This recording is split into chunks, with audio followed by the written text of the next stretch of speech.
We don't win anymore, but we are going to start winning again. Last week was the Republican convention. At the same time, one of the country's most powerful Republicans was losing his job. The fall of Roger Ailes has been much celebrated, but what most have missed is how connected these two events are. More than anybody else, Roger Ailes is responsible for the disaster that was the Republican convention, and the disaster that is today's Republican Party. Before Fox News, Ailes did a lot of work for Republican candidates like Nixon, Reagan, Giuliani, and, most famously, George H.W. Bush in 1988. Bush and Dukakis on crime. Bush supports the death penalty for first-degree murderers. Dukakis not only opposes the death penalty, he allowed first-degree murderers to have weekend passes from prison. One was Willie Horton, who murdered a boy in a robbery, stabbing him 19 times.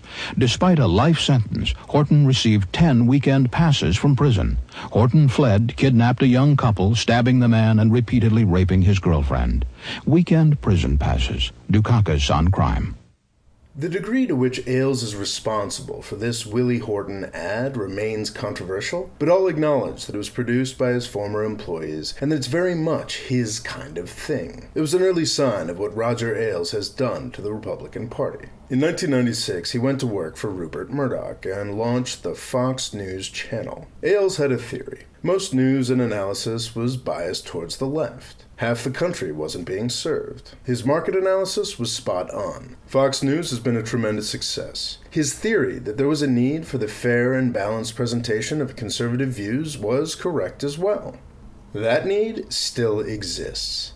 Rather than rational discussion, Fox News offers shouting, and a news culture in which emotions matter more than facts. Its millions of regular viewers have been primed for a politics that emphasizes fear above all else, and values bullying over truth. They've been primed for Donald Trump. Donald Trump may not win the presidency, but he's certainly destroyed the Republican Party. And he owes it all to Roger Ailes. A convention should be an opportunity to show off the party's leading lights. It should be filled with presidents, distinguished public servants, and respectable leaders of the party, past, present, and future. Instead, last week in Cleveland, we saw an embarrassing parade of D-list celebrities, fascist police chiefs, and wingnuts ranting in favor of a reality TV star. No one with any decency wanted to be associated with Donald Trump's brand.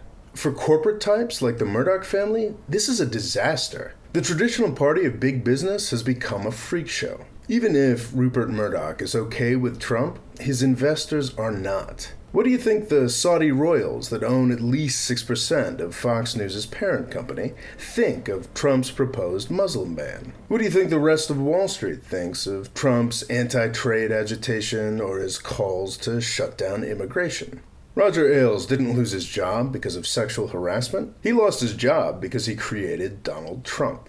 Did Roger Ailes harass women? Almost certainly. The fact that he was dumb enough to go after two of the most prominent and powerful women on his channel leads me to believe that we haven't heard the half of it. He has made tons of money for the Murdochs. My guess is that they've been covering for Ailes for years. When he was using Fox News to elect establishment Republicans, he was untouchable. Now that he's destroyed the Republican Party, he's finished. Last week saw the worst Republican convention in memory and the end of the career of Roger Ailes.